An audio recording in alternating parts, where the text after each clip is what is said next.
चिन्तासन्तानहन्तारो यत्पादाम्बुजरेणवः स्वीयानां तान् निजाचार्यान् प्रणमामि मुहुर्मुहुः। यदनुग्रहतो जन्तुः सर्वदुःखातिगो भवेत् तमहं सर्वदा वन्दे श्रीमद्वल्लभनन्दनम्।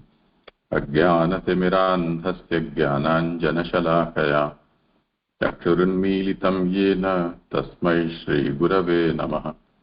नमामि हृदये शेषे लीलाक्षीराब्धिशायिनम् लक्ष्मीसहस्रलीलाभिः सेव्यमानं कलानिधिम् चतुर्भिश्च त्रिभिस्तथा षड्भिर्विराजते योऽसौ पंचधा हृदये। करो दंडवत प्रणाम जी। आगे कर रहा हूँ मैं।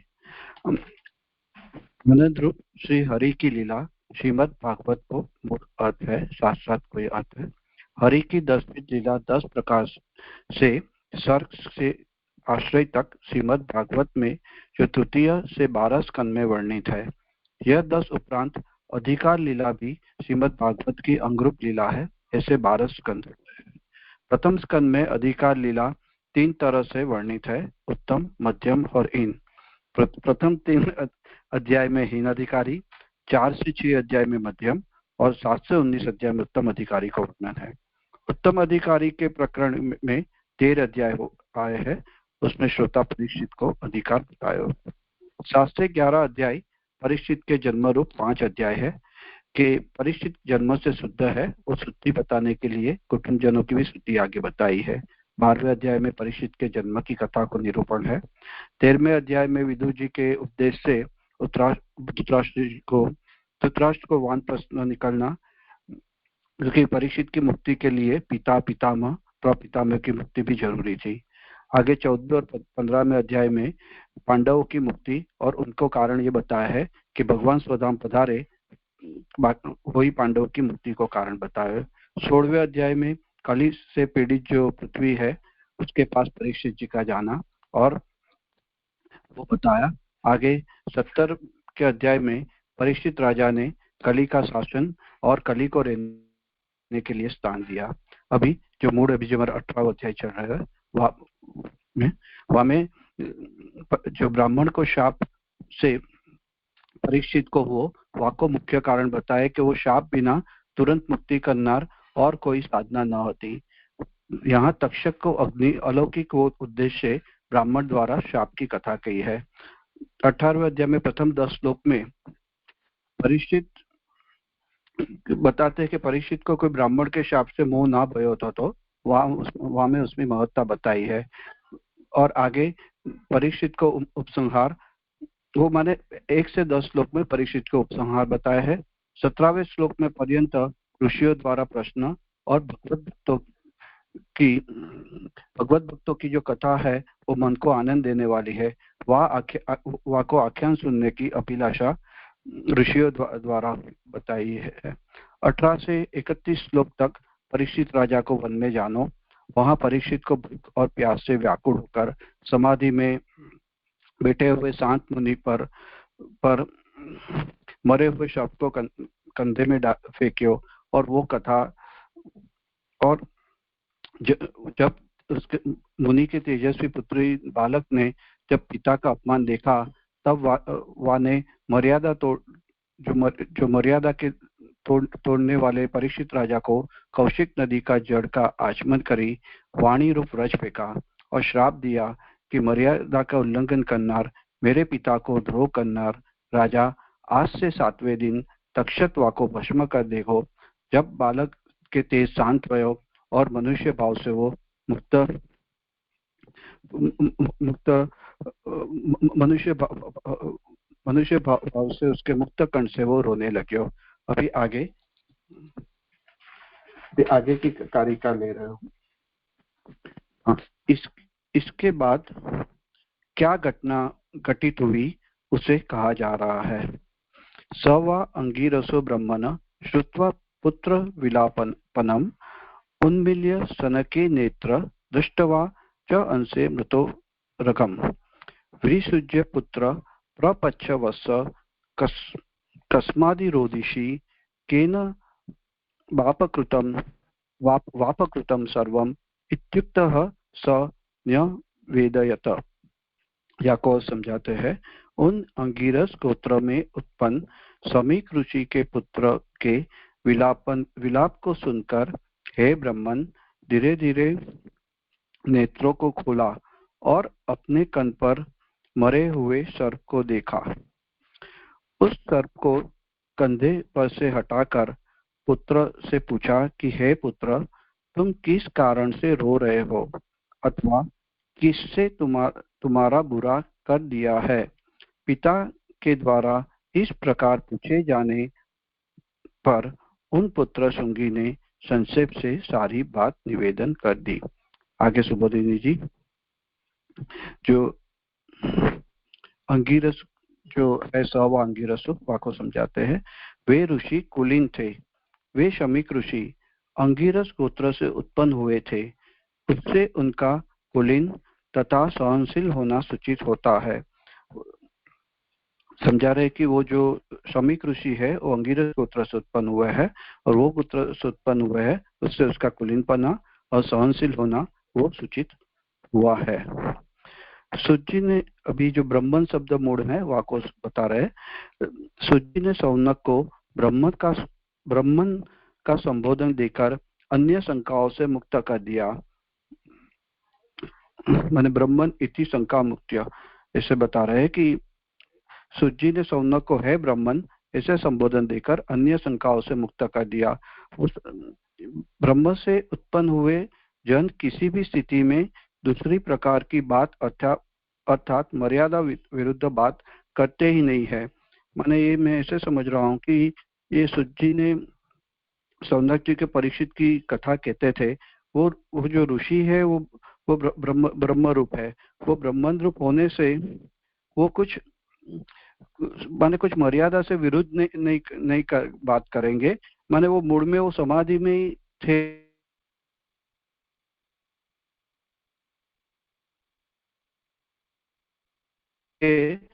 कुछ शंकाओं को मुक्त कर दिया। वो बात मुझे लग रही है यहाँ पे। अच्छा जी, आवाज बहुत कट रही है। हेलो, आवाज बहुत कट रही है। कट रही है, वापस और लोगों को जरा पूछ लें, कहीं मेरा भी हो सकता है कनेक्शन लूज। मेरी आवाज आप सबको बराबर आ रही है? कोई एक आध दूसरा व्यक्ति बोलकर बताएं नहीं आ रही है। करो कोशिश कुछ।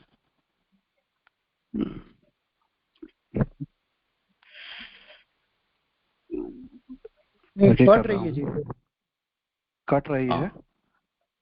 मैं कल्पेश भाई को क्लियर आ रही है। ठीक है, चलने दो। हाँ जी जी, कुछ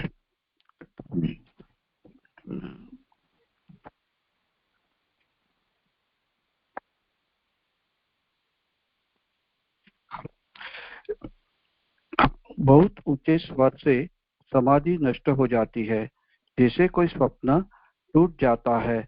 जैसे ही प्रक्रिया से उन्होंने अपने नेत्र धीरे धीरे खोले तथा मृत सर्प को कंधे पर पड़ा देखकर पहले स्वाभाविक रूप से उसे एक और हटा दिया।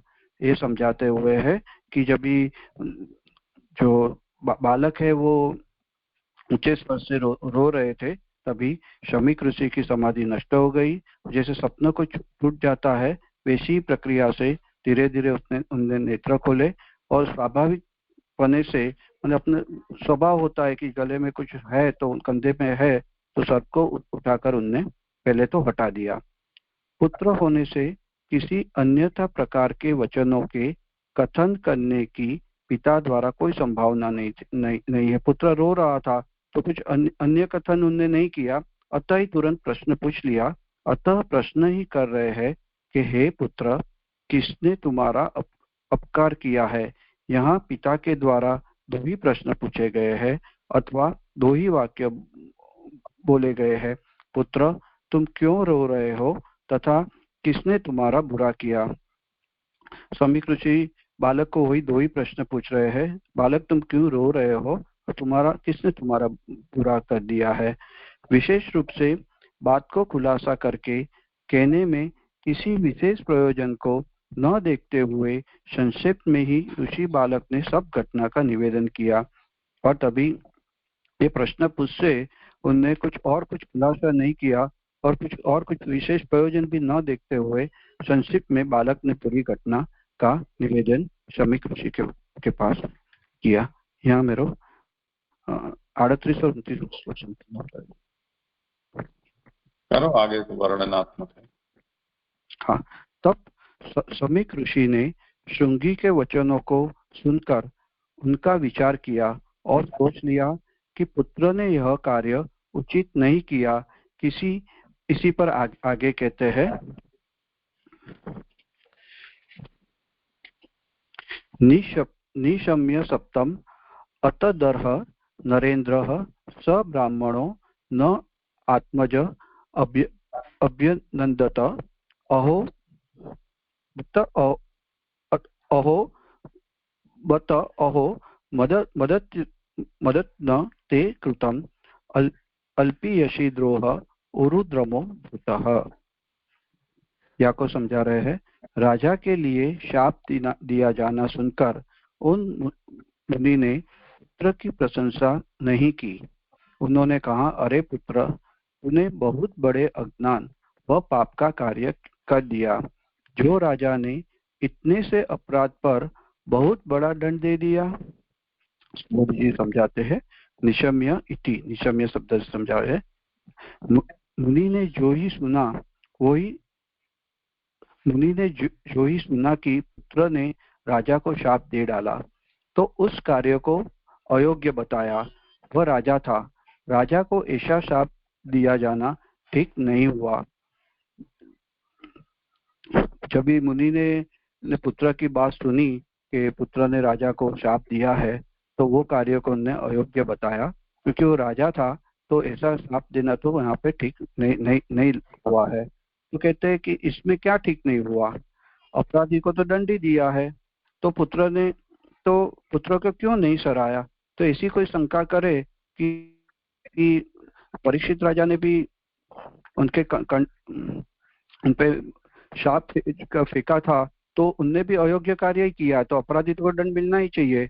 तो भी समीक ऋषि ने उसके पुत्र को क्यों नहीं सराहा? तो इस शंका का उत्तर देते कहते हैं कि वो ब्राह्मण है। ब्राह्मण श्रमा के गुण से पूजनीय है। ये भागवत जी का कोटेशन है, 9वें स्कंद के 15वें अध्याय में 39 श्लोक है। यहाँ पे परशुराम और सौत्र जन की कथा में जमदग्नि उसके परशुराम को कहते हैं कि हम तो ब्राह्मण है और हम जो है श्रमा से पूजनीय है। तो वो ही रेफरेंस यहाँ पे देते हैं कि ब्राह्मण तो श्रमा के गुण से पूजनीय होते हैं, तो ऐसा श्रमा नहीं किया और ऐसा शाप क्यों दे दिया, वो कोटेशन यहाँ पे ले लिया। श्रमा के अभाव में ब्राह्मण तो रहता ही नहीं है। तो जिस प्रकार राजा उपेक्षणीय था, वैसे ही पुत्र की उपेक्षा कर देनी चाहिए थी, फिर क्यों नहीं की? तो यहाँ ऐसे बता रहे हैं कि जो समीक ऋषि ने परीक्षित राजा को अपराध था उसको उपेक्षणीय किया, मैंने उसको इग्नोर कर दिया, मैंने उसमें ऑब्जेक्शन नहीं लिया, परंतु पुत्र तो बाद में पुत्र की भी उपेक्षा कर देनी चाहिए थी कि क्योंकि अपराध तो परीक्षित ने अपराध तो किया ही था, तो पुत्र की भी उपेक्षा कर देनी चाहिए थी। तो उनने क्यों नहीं की, वो यहाँ शंका उठा रहे हैं कि परीक्षित जी का उपेक्षणीय किया तो पुत्र का क्यों नहीं किया, वो शंका उठा रहे हैं। तो कहते हैं कि वह आत्मज, वो पुत्र था, वह अपने से उत्पन्न होने के कारण उपेक्षणीय नहीं था। अपने से उत्पन्न होने के कारण उपेक्षणीय नहीं था, यहाँ ऐसे समझ सकते थे कि वो बालक को समीक ऋषि उनने जो कार्य किया है तो यहाँ लेखकार एक बात कर रहे हैं कि आत्मत्वेजन सर्वथा शिक्षणत्व नापता व तथा ज्ञेयम, माने उसको शिक्षण देने के लिए भी बालक है तो उसको अच्छा शिक्षण देना चाहिए, वो हिसाब से उसके कारण से भी उनने उसकी उपेक्षा नहीं की। वह अपने उत्पन्न होने के कारण उपेक्षणीय नहीं था। जिसका निषेध न हो वो अनुमोदित होता है। कौटिल्य अर्थशास्त्र का ये कोटेशन आ रहा है, वो मैं देख नहीं पाया कि उसमें क्या बात आ रही है अंदर। बीच में ये है, जिसका निषेध न हो वो अनुमोदित होता है। यह सोचकर पुत्र के शांत भाव से उसे स्वीकार कर लिया। ब्रह्मदंड से जले हुए तो नरक के प्राणी को भी दया भाव से नहीं देखेंगे। इस न्याय से राजा का परलोक भी जाता रहा। यहाँ ऐसे कह रहे हैं, ये भागवत जी का ही है, तीसरे अध्याय में, तीसरे स्कंद में 14वें अध्याय में बात आ रही है कि दीति और कश्यप के प्रसंग में बात आ रही है कि वो कह रहे हैं कि मेरे कुछ भी हुए भी मेरे पुत्र को ब्राह्मण के क्रोधी न मरे। जो ब्राह्मण से कोष से मरेंगे तो क्या होगा कि उनको नरक के जो भी प्राणी है वो भी उनको दया भाव से नहीं देख पाएंगे। तो ये बात से तो ऐसा लग रहा है कि ये न्याय से तो राजा का परलोक भी गया, राजा को परलोक भी उसका उद्धार नहीं होगा, क्योंकि जो ऋषि पुत्र ब्राह्मण ने उसको दंड दिया है। तो यहाँ आगे कहते हैं, यहाँ इसलिए लिया मूल में अतः है, अतः का मीनिंग से कह रहे पिता की आज्ञा से कार्य न किया जाने के कारण केवल शब्दों के अर्थों को ही सत्यता रहेगी, राजा का परलोक संबंधी कष्ट नहीं पड़ेगा। माने ये जो बात हुई थी उसमें पिता की आज्ञा न थी, माने इसे समझ सके, इसलिए राजा का जो है उसका परलोक संबंधी कष्ट नहीं होगा। माने श्रृंगी ऋषि ने जो शाप दिया था वो शाप का अनुमोदन पिता ने नहीं किया था, क्योंकि ब्राह्मण तो आगे जो बात आई कि ब्राह्मण तो क्षमाशील हुए हैं, और जो क्षमाशील हुए हैं वही ब्राह्मण है। और राजा के प्रति जो समीक ऋषि ने वो हिसाब से क्षमा भाव बताया, परंतु पुत्र ने शाप दिया है वाको अनुमोदन उनने नहीं किया है। जैसे राजा के अपराध की उपेक्षा की, वैसे पुत्र को जो शाप देकर अपराध किया है उसकी उपेक्षा नहीं की। तो यहाँ वस्तु तो ऐसे समझा रहे, वो अपराध तो राजा ने समीक ऋषि का किया था, ये तो पुत्र तो निमित्त मात्र ही था बीच में। तो समीक ऋषि ने वो अपराध में पिता को समर्पण नहीं किया था, लिए उसको परलोक संबंध नष्ट नहीं होता।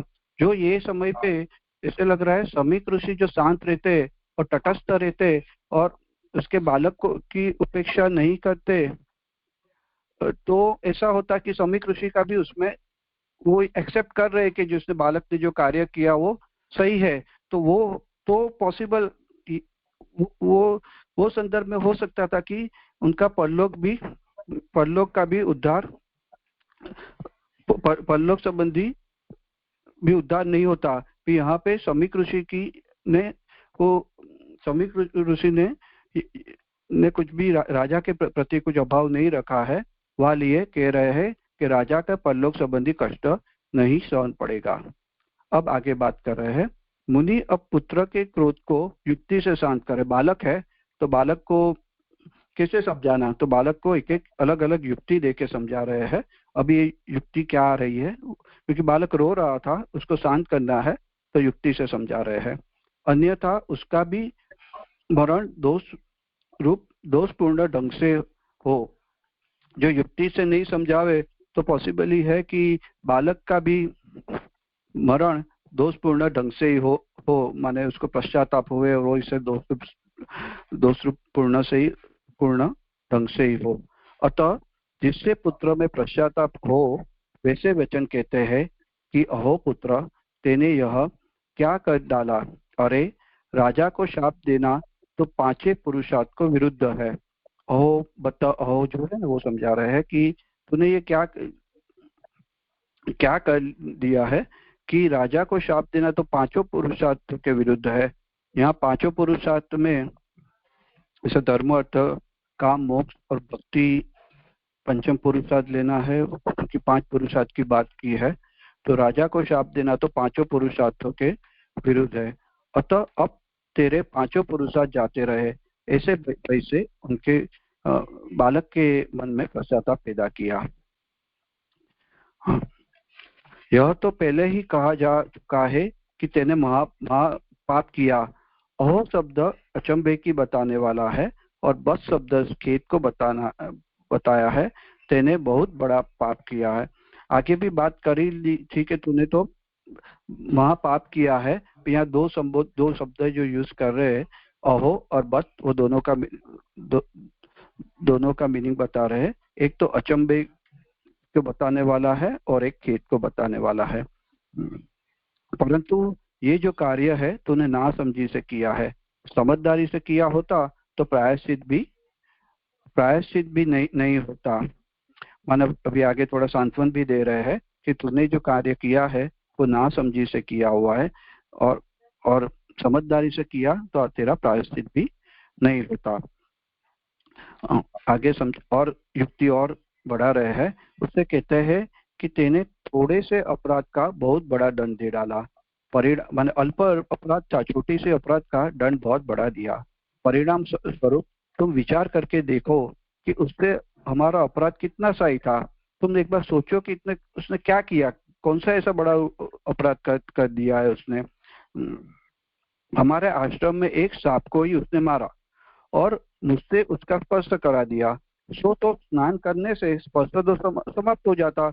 अपराध कितना छोटा था। एक आश्रम को एक सांप को मारा उसने और मेरा स्पर्श कराया, तो मैं स्नान करता तो ये मेरा जो स्पर्श दोष है वो समाप्त हो जाता है।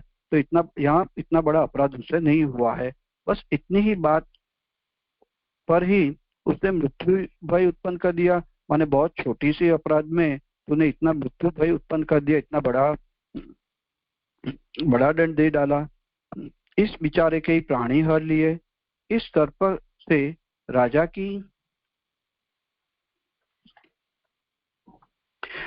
की तुलना तुम्हें नहीं करनी चाहिए। माने एक सर्प, जो मरा हुआ सर्प है, उससे राजा की तुलना तो नहीं करनी चाहिए। स्पर्श मात्र से जहर व्याप्त हो जाने को भी कोई समानता नहीं होती। ऊपरी तौर के भय के निकट उपस्थित प्राण हरण के महाभय की स्थिति नहीं की जानी चाहिए थी। ऐसा अपराध राजा ने किया था। इसकी तुलना में राजा को मृत्यु का शाप देने का तूने महान अधर्म किया है। माने ऐसे समझा रहे कि जब स्पर्श, जो सर्प को स्पर्श दोष हुआ है, वह दोष तो स्नान मात्र से दूर हो जाएगा, और सर्प के विष से शरीर में जहर व्याप्त हो जावे वैसो नहीं है। माने एक एक ऊपर के भय को तूने देखा और प्राण हरण जैसी महाभय की स्थिति तूने कर ली ऊपरी तौर के भय से। माने यहाँ श्रृंगी को जो भय है ऊपर से दिख रहा है, और उसने जो श्राप दियो है वो प्राण हरना श्राप दियो है। इसलिए कह रहे हैं कि बहुत छोटी सी तुलना में राजा को मृत्यु का शाप देकर तूने महान अधर्म किया। यहाँ पे जो अधर्म की बात यहाँ पे आ रही है। यहाँ जैसे 40 श्लोक मेरा संपूर्ण हो जाए।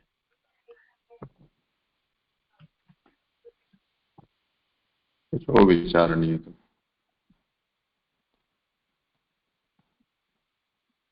जी प्रणाम जी। हाँ प्रणाम। क्या करिए यहाँ जी, हाँ लोग यहाँ पे ये जो बात है कि जिसका निषेध न हो वह अनुमोदित होता है, यह सोचकर पुत्र ने शांत भाव से उसे स्वीकार किया। तो ये समझ में नहीं आ रहा कि ये पुत्र में ये बात कहाँ से आई। करो समाधान।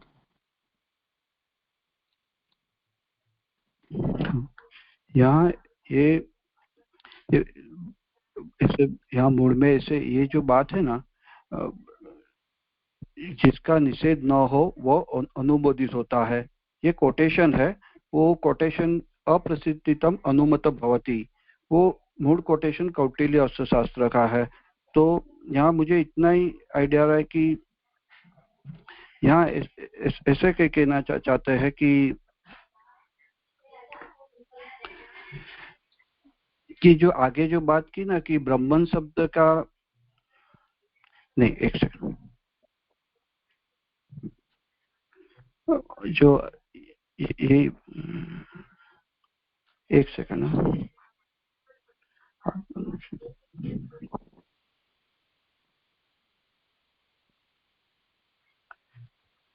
चीजें नहीं ख्याल आ रहा मुझे हाँ, इसका। किसी और को समाधान करना हो तो।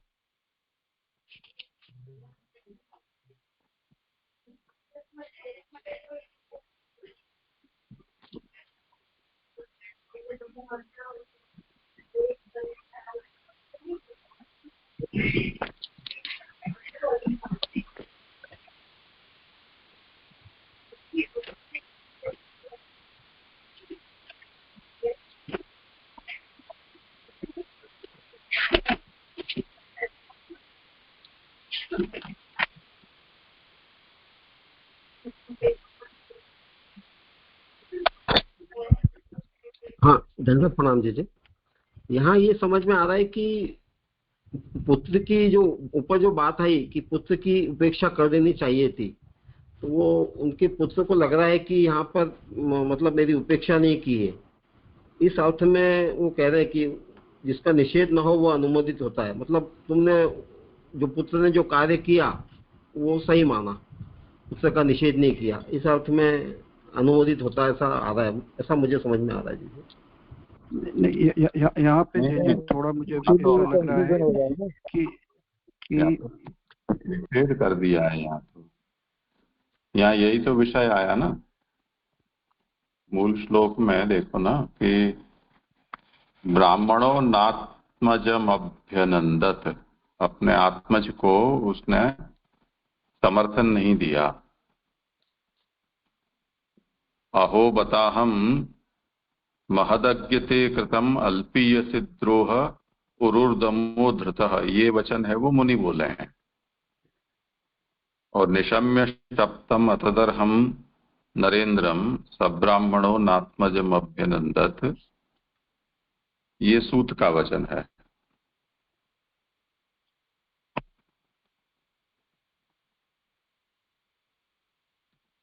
तो सूत जी क्या कह रहे हैं कि जब पुत्र ने ये सब जो वर्णन किया वो शमीक ऋषि ने सुना श्रृंगी के वचनों को कि इस तरह से राजा को उसने शाप दिया है, तो राजा शाप के योग्य नहीं था, पर ऐसे राजा को शाप दिया ये सुनकर उस ब्राह्मण ने पुत्र का अनुमोदन नहीं किया, यानी उसके पुत्र के ने जो किया उसका समर्थन उसने नहीं किया। अब समर्थन किया होता तो क्या स्थिति होती, उसका वर्णन यहाँ अप्रतिषिद्धम अनुमतम भवति इससे कहा जा रहा है कि एक तो ये ब्राह्मण है, तो ब्रह्मदंड से दग्ध होने पर राजा का इस ये लोक तो नष्ट होता ही, परलोक भी नष्ट हो जाता। तो उसका परलोक नष्ट न हो जाए इसलिए पिता ने पुत्र के कर्तव्य का जो कृत्य है उसका समर्थन नहीं किया, पर उसका न अभ्यनंदत, उसने अच्छा नहीं किया। ये बात उनके आगे के वचन से कह रहे, तुमने ये क्या किया, तुम अज्ञानी हो, तुमने बड़ा पाप कर दिया, छोटे अपराध की बड़ी सजा कर दी। इस तरह से अपने पुत्र को टोका। तो ये टोकने से पुत्र, ब्राह्मण पुत्र के द्वारा दिया गया शाप भी ब्रह्मदंड रूप नहीं होगा, जिससे कि शाप की सत्यता होने पर मृत्यु तो होगी पर उसके परलोक में कोई बाधा नहीं आएगी, ये समझाना चाह रहे हैं।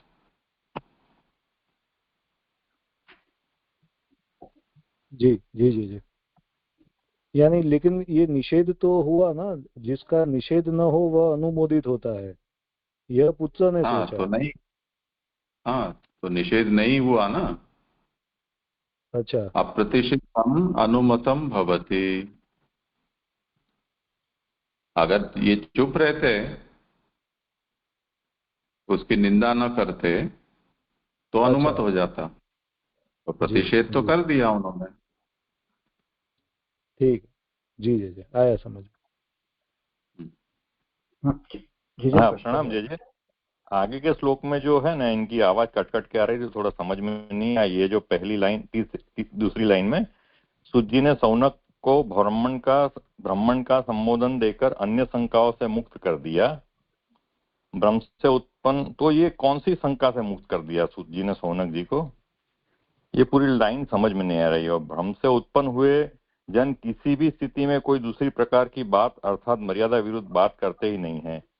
ये किसको संबोधन करके ये बात कहने में आई है?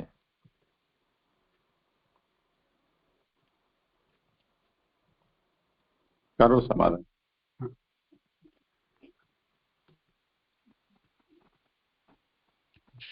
हाँ, यहाँ जो बात आ रही है कि सुजी ने सौनक को ब्राह्मण का संबोधन देकर अन्य शंकाओं से मुक्त कर दिया। तो यहाँ ऐसा समझ रहा हूँ कि जब भी सौनक जी को परीक्षित की कथा जो कह रहे थे, तो वो जो ऋषि है वो ब्रह्म रूप है, और और जो ब्रह्म से उत्पन्न हुए जन किसी भी स्थिति में दूसरी प्रकार की अर्थात मर्यादा विरुद्ध बात नहीं कर रहे हैं।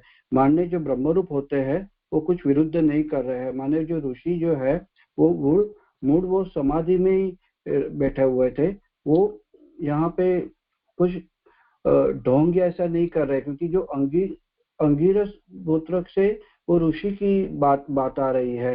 जब तक उनकी सब और तो कि वो कुलीन थे, सहनशीलता थे, और वो जो है वो समाधि में बैठे थे, कुछ ढोंग नहीं कर रहे थे, क्योंकि वो ब्राह्मण शब्द से बता रहे हैं कि वो दूसरी प्रकार से मर्यादा विरुद्ध बात करते ही नहीं है। मुझे ऐसा संदर्भ यहाँ पे लग रहा है, क्योंकि ब्राह्मण इति शंका मुक्त, ऐसे ब्राह्मण कहने से शंका कुछ नहीं होएगी। वो बात से वो टीकाकार बाद में इसको फर्दर मीनिंग करते हैं। नहीं जी, उतना समझ में नहीं आ रहा है। पहले ये देख लो कौन किसको कह रहा है और किसके विषय में कह रहे हैं। सूत जी ने सौनक को ब्राह्मण शब्द संबोधन देकर। हाँ, तो हे ब्रह्मन सवांगिरसो ब्रह्मन श्रुत्वा पुत्र विलापनम, फिर पुत्र के विलाप को सुनकर जो अंगिरस के कुल में पैदा हुए हैं ऐसे जो ऋषि है उन्होंने आंखें खोली। ये बात सूत शौनकादियों को कह रहे हैं। तो इससे पहले जो ये संभावनाएं सोची गई थी कि ये ढोंग कर रहे हैं, परीक्षित ने जो सोचा था ना, अच्छा, ये मेरा अनादर करना चाह रहा है, आंखें मीच कर बैठ ऐसे ही उपेक्षा मेरी कर रहा है, तो ऐसे सब जो राजा के द्वारा की गई शंकाएं हैं उनका यहाँ सब निराकरण कर दिया कि तुम ब्राह्मण हो। शौनक आदि को कह रहे हैं सूत जी कि तुम तो ब्राह्मण हो, तो तुम समझ सकते हो कि जो ब्राह्मण का मतलब ही जो ब्रह्म रूप होता है ऐसा अर्थ होता है, और तुम लोग उसी प्रकार के ब्राह्मण हो, तो तुम इसको समझ सकते हो कि अंगिरस कुल में पैदा हुआ ये जो ऋषि है कौन सा, श्रृंगी नहीं शमीक, तो वो जो शमीक है वो ऐसे उत्तम कुल में पैदा हुए हैं। वो ऐसे ढोंग करके किसी के आने की उपेक्षा करने के लिए ढोंग करके आंख मीच कर बैठे हों, ऐसा होना संभव नहीं है। कभी ऐसा झूठा काम नहीं कर सकते। जी जैसे एकदम समझ में आ गया, दंडवत प्रणाम। और ये जो श्लोक है ना, 40वें श्लोक में जो है ना ब्रह्मदंड की जो बात की, तो उसमें जो उनके पिता ने उनको उनमें अनुमोदन नहीं दिया था करके वो परलोक उनका बिगड़ेगा नहीं, ऐसा बात हुई। तो ये नाबालिग थे, जो श्रृंगी ऋषि थे वो नाबालिग थे, इसी वजह से ये बात यहाँ कही गई है। नहीं, नाबालिग से मतलब नहीं है, ब्राह्मण तो ब्राह्मण ही है, पर उन्हें ब्राह्मण कोई गलत काम उस तरह से आवेश में नहीं कर सकता, ऐसी बात थोड़ी है। पर ये जो पिता है उसने उसका समर्थन नहीं किया है। तो जैसे कोई तो भी उस दंड दृष्टि अगर से देता है ब्राह्मण कोई भी दंड देता है, हाँ, तो पिता अगर अनुमोदन नहीं करता है, तो उसकी फिर वो दंडात्मक कार्य उसका परलोक बिगड़ता नहीं है, इसका मतलब ये हुआ ना। नहीं, दोनों की बात रह गई ना,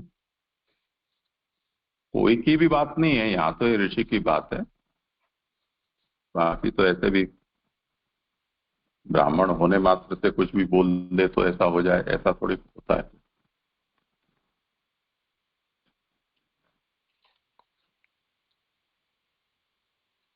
तो मृत्यु हुई, वह परलोक नहीं बिगड़ा। यदि पिता समर्थन करते तो परलोक में भी बाधा आ सकती थी, इतनी सी बात है। जी जी जी, दंडवत प्रणाम। जी जी, यहाँ ऐसा भी ले सकते हैं कि भी जो अपराध हुआ वो तो पिता का हुआ था, यानी उनके गले में उन्होंने वो डाला था, तो इसीलिए शायद ऐसा आई, ये बात आई, ऐसा हो सकता है, ऐसा सोच सकते हैं क्या?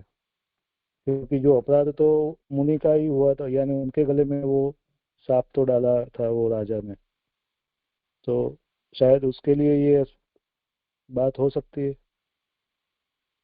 नहीं, यहाँ उसका स्पष्टीकरण दिया ही है, तो दूसरी कल्पना करने की आवश्यकता क्या है। पहले यहाँ जो निरूपण किया है उसको पहले समझ लें, फिर उसमें हमें अपूर्णता लगती हो तो फिर दूसरा कुछ सोचें।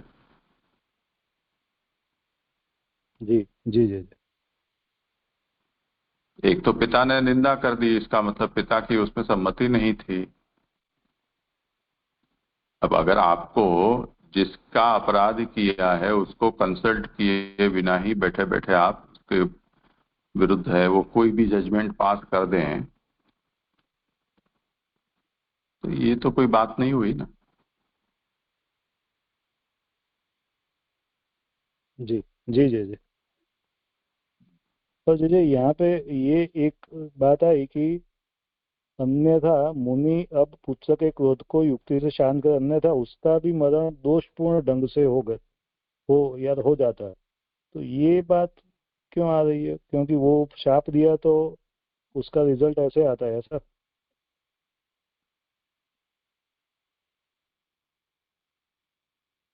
क्या है देखो, राजेश करो समाधान।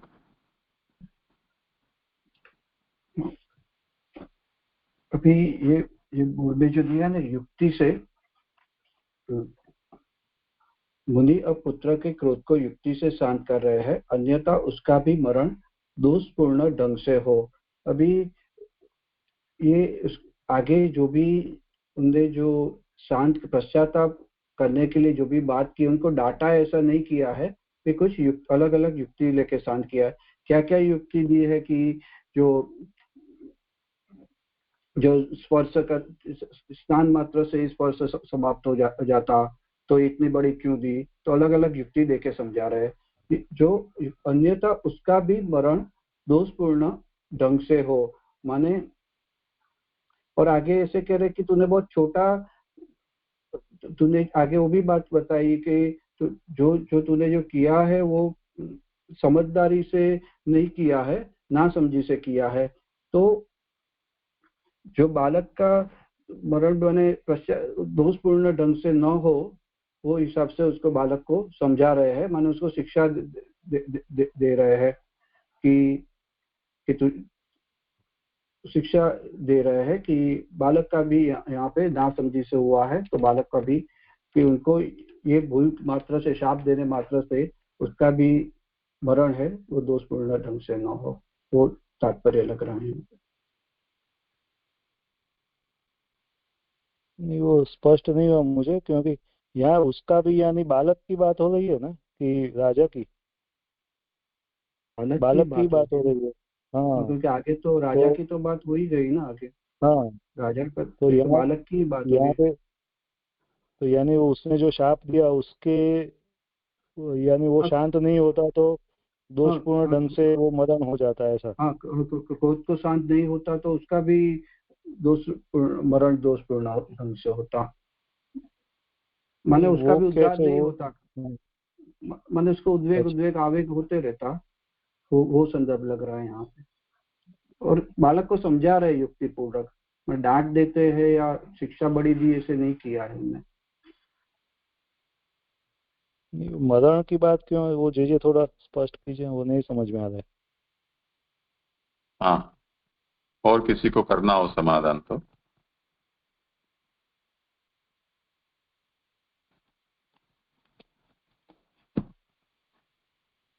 ये हिंदी में कौन सी जगह है, जरा आप बोल दो तो मैं भूल में देख रहा हूँ, तो उसमें ये सब बात। ये 327 पेज पे, हाँ 327 पेज है, और नीचे से शायद 12वीं लाइन है। हाँ, नीचे से 12वीं लाइन। पुत्र के क्रोध को युक्ति से शांत कर रहे हैं, यहाँ ये विषय है ना। हाँ हाँ जी वही। अन्यथा उसका भी मरण दोषपूर्ण ढंग से हो, ऐसा लिखा।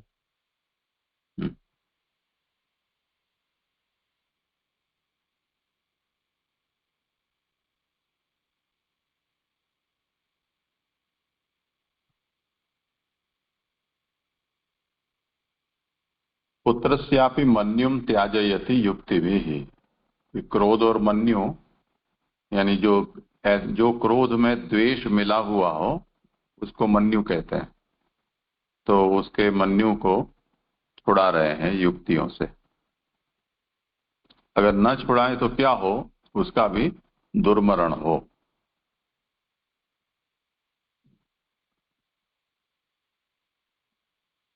अतो यथा अस्य अनुतापो भवति तथा वचनानि आह।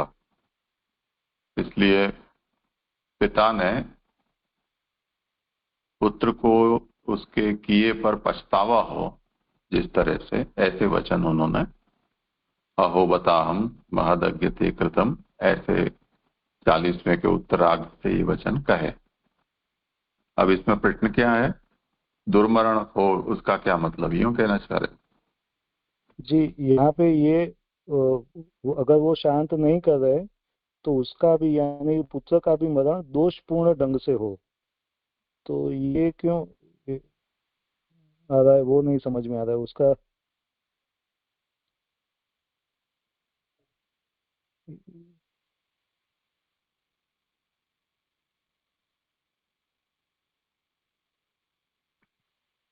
तात्पर्य ऐसा हाँ। कि छोटे, जैसे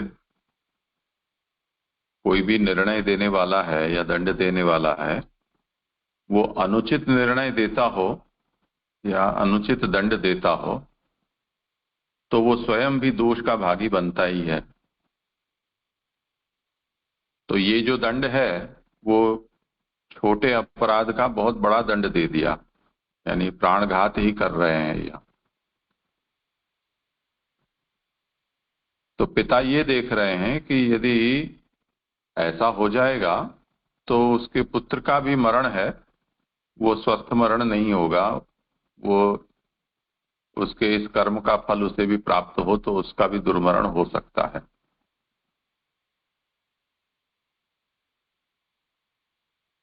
जी जी जी जी, आ गया समझ में।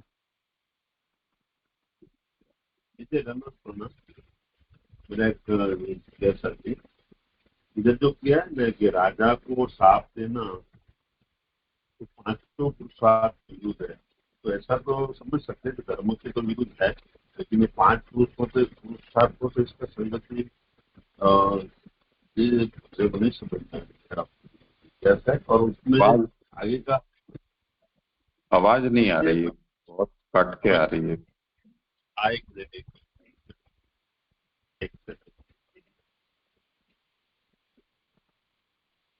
अजय जी, अभी इसमें जो है ना जो पेज नंबर 327 में राजा को साप देना तो 5 पुरुषार्थ के विरुद्ध है, तो ऐसे तो हाँ। समझ में आ रहा है कि धर्म के तो विरोधी है ही, और ये पांचों पुरुषार्थ से इसका जो ये जो किया है जो विरुद्ध कार्य, तो उसकी 5 पुरुषार्थों से दूसरे 4 पुरुषार्थों से कैसे संगति करनी। और दूसरा एक आगे लिखी, अतः अब तेरे 5 पुरुषार्थ जाते रहे ऐसे भय से उसमें पश्चाताप पैदा किया है। तो ये जो पश्चाताप उनको हो रहा है तो भय जनित है। ये जरा जय मेरे जिज्ञासा है सब। हाँ, ये विषय तो आगे के सब श्लोकों में है, अंत तक चलेगा ये विषय। एक एक पुरुषार्थ किस तरह से नष्ट हो जाएंगे उसको बता रहे हैं। उसमें एक तो यही बता दिया कि सबसे पहले तो उसने यहाँ अधर्म किया तो धर्म पुरुषार्थ की हानि हुई। प्रथमतो अधर्म कृतः इत्याह। तो 40वें श्लोक के उत्तरार्ध में ये तुमने क्या कर दिया, ऐसा नहीं करना चाहिए था, छोटे अपराध का बड़ा दंड दे दिया, ऐसे कहकर उन्होंने धर्म विरुद्ध आचरण किया है तो धर्म पुरुषार्थ की हानि बता दी। उसके बाद अब अर्थ का भी बताएंगे, काम मोक्ष भक्ति का भी बताएंगे। आगे के श्लोक जिनके हैं उनको वो पता होगा। जे जे दंडवत प्रणाम। जे जे यहाँ पे ऐसा आया कि समीक ऋषि ने सुंगी को ऐसा बोला कि तूने बहुत बड़ा पाप कर दिया है, परंतु यह कार्य तुमने ना समझी में किया है, और समझदारी में किया होता तो प्रायश्चित भी नहीं होता। तो ये समझ में नहीं आया कि समझदारी में किया होता तो प्रायश्चित भी नहीं होता। हाँ, तो भोगना पड़ता है। यूं कॉग्निजिबल क्राइम होता है ना, सोच समझ कर करते हो तो उसका प्रायश्चित नहीं होता है। जी जी जी जी जी धन्यवाद।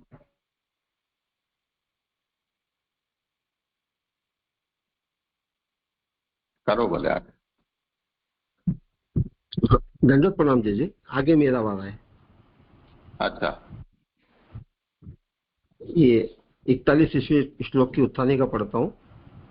यदि ऋषि बालक शंगी के मन में यह बात आवे कि हमने तो तुलनात्मक दंड ही दिया, सर्प मारने पर मरने का शाप, सर्प से स्पर्श कराने पर तक्षक सर्प का स्पर्श और भय के स्थान पर भय प्रदान किया है, इसमें अनुचित क्या हो गया?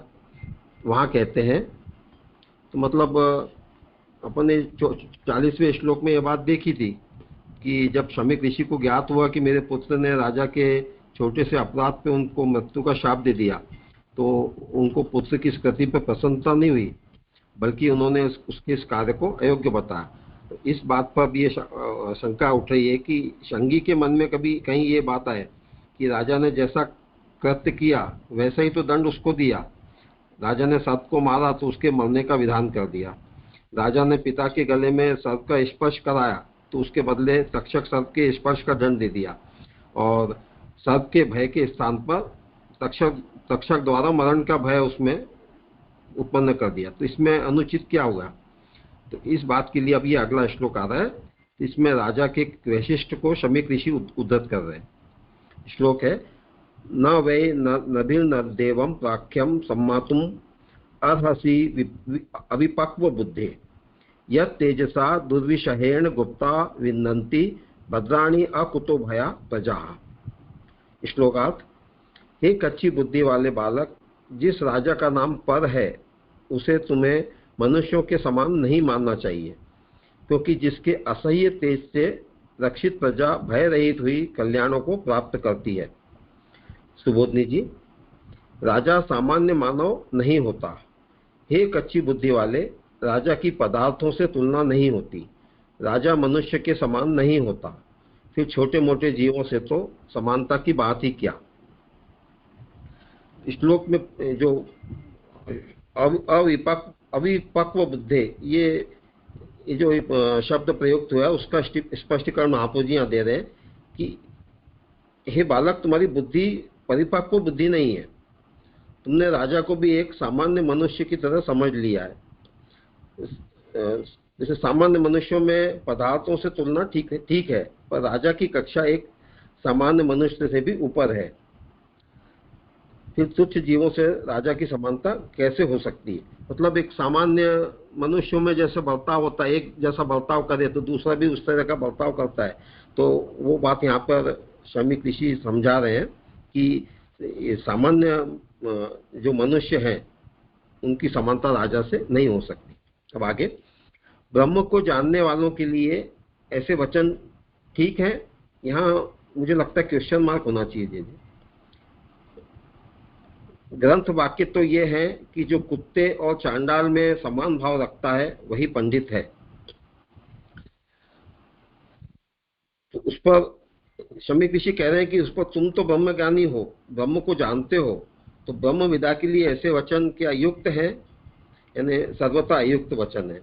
तो यहाँ महाप्रभु जी भगवत गीता के वचन की संगति से यहाँ बात समझा रहे हैं कि भगवत गीता में 5वें अध्याय के 18वां श्लोक है, विद्या विनय संपन्ने ब्राह्मणे गैर हस्तिनी सुनिश्चय सपाके च पंडिता समदर्शिना।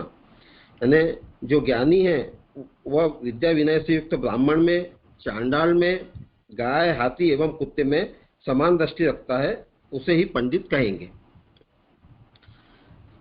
आगे कहते हैं कि वहां कहते हैं राजा का नाम पर है। यहाँ अक्षर ब्रह्म के विचार से जीवों में ब्रह्म की समानता कही गई है। वास्तव में देखा जाए तो भगवान के साथ जीव की क्या बराबरी, अर्थात जीव भगवान के तुल्य नहीं है। तो अब यहाँ जो मूल श्लोक में प्रयुक्त पाराख्यम है उसका आशय यहाँ पे महाप्रभु जी स्पष्ट कर रहे हैं कि राजा का नाम पर है, माने राजा मनुष्यों से भी श्रेष्ठ है। ऊपर इसके ऊपर जो गीता जी के वचन में अक्षर ब्रह्म की दृष्टि से बताया है, वैसे अक्षर ब्रह्म की दृष्टि से हर जीव ब्रह्मात्मक है, अक्षरात्मक है, यानी ब्रह्म का अंश है। तो ये बात ज्ञान की दृष्टि से तो सही है, पर भक्ति की दृष्टि से विचार करें तो क्या जीव और भगवान की बराबरी युक्त है? माने जीव भगवान के बराबर नहीं हो सकता। तो मेन मुख्य बात यहाँ पे ये समझाना चाह रहे हैं कि ऐसी कक्षा राजा की होती है, वो एक सामान्य मनुष्य नहीं होता। ये बात को ये ब्रह्मात्मकता के दृष्टि से बात को महाप्रभु जी समझाइए। अब आगे, राजा भगवान का गुणावतार होता है। इन स्थानों में धर्म, यज्ञ, मनु, देवता और राजा ये भगवान के अवतार के रूप है। ये भी वाक्य है कि पृथ्वी का पति राजा विष्णु रूप होता है। अब कह रहे हैं कि राजा भगवान का गुणावतार होता है। उसके लिए प्रमाण श्रीमद् भागवत के द्वितीय स्कंद के 7वें अध्याय के 39वें श्लोक से महाप्रभु जी उद्धृत कर रहे हैं। वहाँ भगवान के लीला अवतारों की कथा आती है। उसमें वचन है कि स्थाने च धर्ममक मनु अमराव निशा माया विभूतया इमा पुरु शक्ति भाजा। माने प्रभु अपनी सृष्टि की रक्षार्थ धर्म, यज्ञ, मनु, देवता और राजा के रूप में अपनी विभूतियों को प्रकट करते हैं। और इसी तरह एक शास्त्र वचन भी दिए कि ना विष्णु पृथ्वीपति। तो इन शास्त्र वचनों में भी यही बात सिद्ध होती है कि पृथ्वी का पति राजा विष्णु रूप होता है। हमने इसके पूर्व में इसी स्कंद के 10वें अध्याय के 24वें श्लोक में भी एक ये बात देखी थी कि यदा ही अधर्मेण नमो तमो धियो नपा जीवंती, वहां भी यही बात आई थी। और गीता जी के विभूति योग 10:27 में भी भगवान कहते हैं कि नराणाम नराधिपम, माने सब मनुष्यों में राजा को मेरी विभूति मानो। इसी तरह से वहां पे 24वें श्लोक में हमने देखा था कि मनुस्मृति, विष्णु पुराण आदि में भी राजा को भगवान का प्रतिनिधि बताया था। अब आगे, यह वाक्य केवल राजा का सम्मान करने के लिए यूं ही कह दिया हो ऐसा नहीं है। वहां कहते हैं कि राजा तेजस्वी होता है। जिस राजा के असह्य तेज द्वारा दुष्ट चोरों से प्रजा की सब प्रकार से रक्षा होती है। अब महाप्रभु जी कह रहे हैं कि ऊपर राजा के सम्मान में जो बात कही वो महज औपचारिकता नहीं है। इस बात को श्लोक के उत्तरार्ध में यत् तेजसा दुर्विशहेन ये शब्दों से बताया जा रहा है कि राजा का तेज असह्य होता है, जिसके कारण दुष्टों से, चोरों आदि से प्रजा का रक्षण होता है। अब आगे, प्रजा निर्भय हो, सत्य रूप से कल्याणों को प्राप्त करती है। जीवों की सब जगह समानता होने से राजा में जो तेज या आज्ञा शक्ति देखी जाती है वह स्वरूप मात्र से ही सबका भय दूर कर देती है। ये धर्म जीव में नहीं होते। अतः राजा का विशिष्ट होना या भगवत तुल्य होना कोई औपचारिक बात नहीं है, यह अर्थ हुआ। अब जो मूल पंक्ति में अकुतो भया प्रजा, इसका अभिप्राय यहाँ समझा रहे हैं कि ऐसे राजा के तेज से प्रजा सर्वदा निर्भय रहती है, सुरक्षित रहती है। प्रजा की भलाई राजा के तेज से ही हो पाती है। राजा का तेज या आज्ञा शक्ति स्वरूप मात्र से ही सबका भय निर्वर्तन करने वाली होती है। सामान्य जीवों में ऐसे धर्म नहीं होते। अतः राजा की विशेषता जो यहाँ बताई या राजा की भगवत तुल्यता जो बताई, तो जो कहा वह औपचारिक बात नहीं है, यह अभिप्राय या शमीक ऋषि का महाप्रभु जी समझा रहे हैं। ये 41वें श्लोक का विवेचन पूरा हुआ। जय जी। प्रणाम जय जय। ये श्लोक में जो ये शमीक ऋषि ने जो ब्राह्मण राजा का जो चरित्र दिखाया, और जो आगे 32 और 33वें श्लोक में जो उनके पुत्र श्रृंगी ऋषि ने जो राजा का चरित्र दिखाया, तो ये मुझे लगता है जो आगे उन्होंने बोला, जो राजा के लिए जो कुत्ता शब्द बोला, फिर वो तो भोजन पात्र में, एक भोजन पात्र में खा नहीं सकते हैं, ये करके जो उनकी सोच थी, इसको यहाँ फॉल्सिफाई करते हैं ना, जैसे यानी खोटी थी तुम्हारी समझ, यही बता रहे हैं ना ये श्लोक से जैसे। हाँ, उनकी सोच को ही तो राजा ये कर रहे हैं चेंज। वो राजा की विशिष्टता बता रहे हैं। मतलब इसमें जो भागवत के दूसरे वचन और शास्त्र के वचन कोट करके कि तुमने ये मतलब बहुत महान पाप किया है, राजा वो उस बात को समझाने के लिए राजा के सब विशिष्टता यहाँ पे शमीक ऋषि बता रहे हैं उनको। हाँ वही, क्योंकि वहां आगे कुत्ते जैसा बताया इनको कि ये बलि के भक्षण करने वाले कुत्ते के समान मोटा होकर द्वार पर रक्षा के लिए नियुक्त किए गए थे, और ये अपने ही स्वामी का अपराध करने में नहीं चूकते। तो ये जो उनकी सोच थी श्रृंगी ऋषि की, वो शमीक ऋषि ने वो सोच को भी यहाँ ठीक कर दिया, ऐसा लग रहा है। हाँ, यही बात है। जी।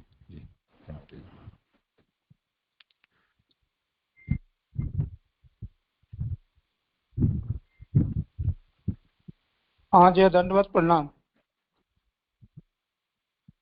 जय, एक जिज्ञासा हो रही है। एक जय, यहाँ श्रृंगी ऋषि को बालक बताया गया है, बार बार आ भी रहा है बालक बालक बालक। और यहाँ तो उन्होंने, क्योंकि पिता के हिसाब में तो देखें तो पुत्र चाहे कितना बड़ा हो जाए बालक ही, लेकिन त्रेता युग में जब दशरथ जी के यहाँ पुत्रष्टि यज्ञ हुआ था, उसमें ये श्रृंगी ऋषि पधारे थे। उसमें वो रामायण की आती है, श्रृंगी ऋषि वशिष्ठ बुलावा पुत्र कामना यज्ञ करवावा उसमें। तो त्रेता के बाद द्वापर, और द्वापर के बाद कलयुग। ये जिज्ञासा हो रही है, बालक ही बने रहे। पिता के हिसाब में देखें तो बालक, अगर पिता के हिसाब में दिया है बालक, लेकिन 2 युग के बाद भी बड़े नहीं हुए, इसको कैसे समझेंगे?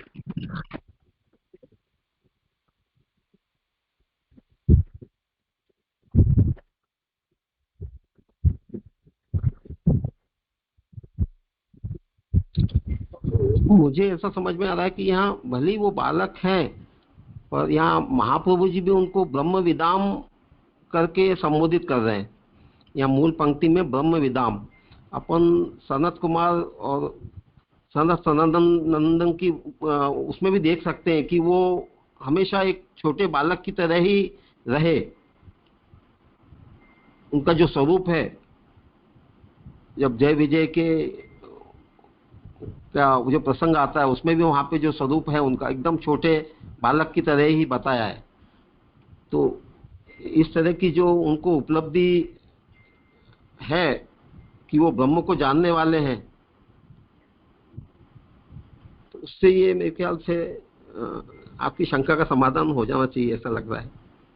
आगे जे स्पष्ट करेंगे। दोनों ही तरह से इसको समझ सकते हैं। ये इस युग में ये कोई दूसरे हों, जैसे व्यास भी युग युग में होते रहते हैं, उसी प्रकार ऋषियों का भी ऐसा हो सकता है। दूसरा ये भी है कि दीर्घजीवी हों, जैसे रामावतार के जाम्बवान कृष्णावतार तक बने रहे द्वारका लीला में। तो दोनों तरह से इसका समाधान सोचा जा सकता है। हाँ जी, ठीक है, धन्यवाद, प्रणाम।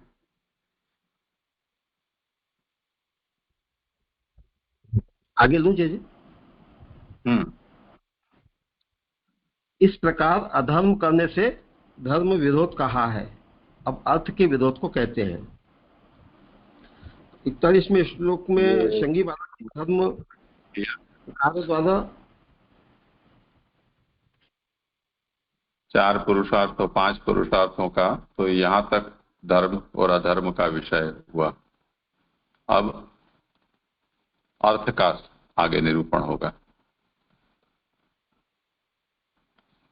मेरे को थोड़ा और जिज्ञासा था इसमें, इस श्लोक में कि यहाँ जो कहा न, राजा भगवान का गुणावतार होता है, भगवान के अवतार के रूप है, पृथ्वी का पति है। तो ये जो भगवान ने जो सृष्टि बनाया है, तो ये जो बाय डिफॉल्ट ये व्यवस्था भगवान से की हुई है, इस तरह से प्रजा का पालन करने के लिए जो राजा है वो आएंगे और इस तरह से प्रजा का पालन करेंगे। तो ये जो अभी व्यवस्था सांप्रत ये जो अभी समय है, इसमें तो ये ऐसा समझना चाहिए ये व्यवस्था नष्ट हो गई, क्योंकि ये तो इतना राजा का जो इधर कर रहे उत्तमता बता रहे हैं कि भाई गुणावतार है भगवान की, इस तरह से राजा की जो प्रशस्ति यहाँ पे की जा रही है। तो अभी कोई ये जो अभी आज ये जो समय चल रहा है, इसमें ये जो व्यवस्था जो है वो मतलब दिख नहीं रही कहीं पे। तो ये जरा मेरे को जिज्ञासा थी। करें समाज। हाँ, ये व्यवस्था तो ये पूर्व से भगवान के द्वारा ही बनाई हुई है। उसके लिए यहाँ पे जो जितने कोटेशन दिए हैं उनसे यही बात प्रूव हो रही है। अब आज उसका पालन नहीं हो रहा, ये तो फिर बात अलग है। लेकिन वो राजा अगर उस तरह से चल रहा है जिस तरह से शास्त्रों में उसको राज्य कार्य का वो किया हुआ है, उस तरह से अगर चल रहा है तो शायद इफेक्टिव भी हो राजा के अंदर उस तरह का तेज। पर आज सब स्वार्थ और सब तरफ इस तरह की जो आ गई है, उसके कारण वो शायद राजा में भी जो भगवान ने डाले हैं गुण वो इफेक्टिव नहीं होते होंगे, ऐसे ही अपन सोच सकते हैं।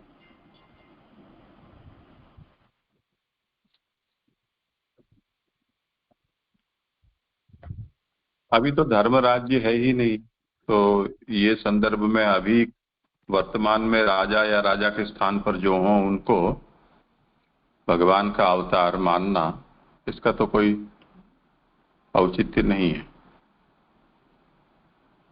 क्योंकि हम तो इसी शपथ से तो वो पद की शपथ लेते हैं, तब धर्मनिरपेक्षता की ही लेते हैं। तो खुद ही बता रहे हैं ना कि हम धर्मनिरपेक्ष हैं, और जो संविधान को लेकर चलते हैं वो संविधान भी इसी आधार पर बना हुआ है कि वो धर्मनिरपेक्ष होगा। कम से कम हिंदुस्तान की बात करें वहां तक तो ऐसा ही है। हाँ जी, अच्छा समझ में है। धर्मनिरपेक्षता ही है तो फिर कहाँ पे ये रहेगा। धन्यवाद।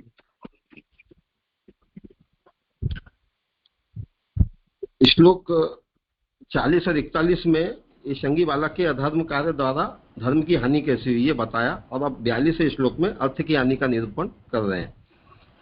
अलक्ष्यमाणे नरदेव नामनी रथांग पाणा वयमंग लोकः तदा ही चौर चौर प्रचुरो विनक्ष्यति अरक्ष्यमाणो अविवरुत्वक्षणात्। श्लोकार्थ, जिनका नाम नरदेव है, ऐसे चक्रपाणी भगवान के न दिखाई देने पर यह लोक अत्यधिक चोरों से युक्त हो जाता है, और तब इस लोक की रक्षा न होने पर यह भेड़ों के झुंड की तरह तक्षण नाश को प्राप्त हो जाता है। सुबोधनी जी, राजा के न होने पर अराजकता फैल जाती है। यदि एक दिन भी राजा न दिखाई दे तो सब अनर्थ हो जाता है। तो ये बात तो स्वाभाविक बात है कि राजा ही न रहे तो चारों तरफ अव्यवस्था, अस्थिरता हो जाती है, किसी पर किसी का नियंत्रण नहीं रहता, और यही बात अराजकता है जिसके कारण समाज में हिंसा, अपराध, निरंकुशता बढ़ जाती है। तो यही अनर्थ की जड़ है। राजा का नाम नवदेव होना तो कोई विशेष उपाधि वाली बात नहीं है, वास्तव में तो वह चक्रपाणी है। राजा चक्र धारण करने वाले विष्णु ही है, इसलिए यहाँ पुत्र को अंग का संबोधन दिया है। पदार्थ ज्ञान होने के आग्रह को छोड़कर सुनने की स्थिति में लाने के लिए यहाँ अंग कोमल संबोधन दिया है। मूल में जो नरदेव नामनी है उसका अभिप्राय यहाँ बता रहे कि नरदेव कहना राजा को, ये तो नाम मात्र कहने की बात है। वस्तुतः तो राजा चक्रपाणी होता है। चक्रपाणी भगवान विष्णु को कहते हैं। अतः कहा है कि राजा चक्र धारण करने वाले विष्णु ही है यहाँ। और उसके बाद में यहाँ जो पुत्र को अंग या कोमल संबोधन दिया, उसका आशय महाप्रभु जी समझाते हैं कि शंगी ने राजा को सामान्य मनुष्य ही जाना है और शमीक ऋषि उसके आग्रह को छोड़कर धर्म की बात समझाना चाहते हैं, इसलिए अंग कहकर संबोधित कर रहे हैं। इस अभिप्राय से ये कोमल संबोधन कहा है। आगे, उसके स्वरूप के भी न दिखाई देने पर यह लोक बहुत सारे चोरों से भर जाता है। यूं कहिए कि प्रायः सभी चोर हो जाते हैं, जिससे विनाश की स्थिति उत्पन्न हो जाती है। सभी की बुद्धियां भ्रष्ट हो जाती हैं। पालन करने वाले पालक के अभाव में सारी प्रजा भेड़ों के समूह के समान तितर बितर होकर नाश को प्राप्त हो जाती है। अतः सभी के अर्थ का नाश होने से यहाँ अर्थ का विरोध सिद्ध हुआ। बाकी कह रहे हैं कि राजा का स्वरूप मात्र दिखाई पड़े तो उसी से लोग भयभीत रहते हैं, अन्यथा सब जगह लूट खसोट मच जाती है, चारों ओर चोरों का बोलबाला हो जाता है और ये सब विनाश की बातें हैं और सभी लोगों की बुद्धियां भी भ्रष्ट हो जाती है। उसके लिए उदाहरण दे रहे हैं कि जैसे भेड़ों को पालन करने वाला न हो तो वे अनुशासन छोड़ के सब इधर उधर तितर बितर हो जाती है, और इसी तरह से पालक के अभाव में प्रजा भी नाश को प्राप्त हो जाती है। तो इस तरह से सभी का अर्थ नाश होने से यहाँ पे अर्थ की हानि सिद्ध होती है। ये श्लोक 42वां संपूर्ण हुआ। जय जय जी, प्रणाम जी। यहाँ जो बात आई अर्थ का नाश हो जाता है, वो तो जैसे जे वो प्रजा की या तो जनरल बात हुई, लेकिन यहाँ पे तो हम जो देख रहे हैं वो जो पुत्र है उसके जो 5 पुरुषार्थ चले जाते हैं उसकी बात हो रही है ना। तो यहाँ पे तो जनरल बात आ गई, ऐसा लगा। तो इसको कैसे समझना फिर? जो सबका होगा वो इसका भी बच कैसे जाएगा? ये भी अभी नेपाल में जैसे सबको भगा दिया राजाओं को, तो सब अच्छे अच्छे सदगृहस्थ थे, वो भी सब दुकान मकान सब लूटने लग गए। अफगानिस्तान में देखा तो वहां भी वही हुआ। ये तो जग जाहिर है ना।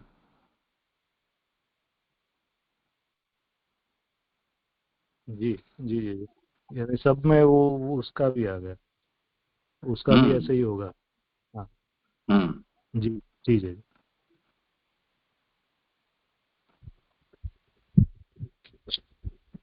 आप प्रणाम जय।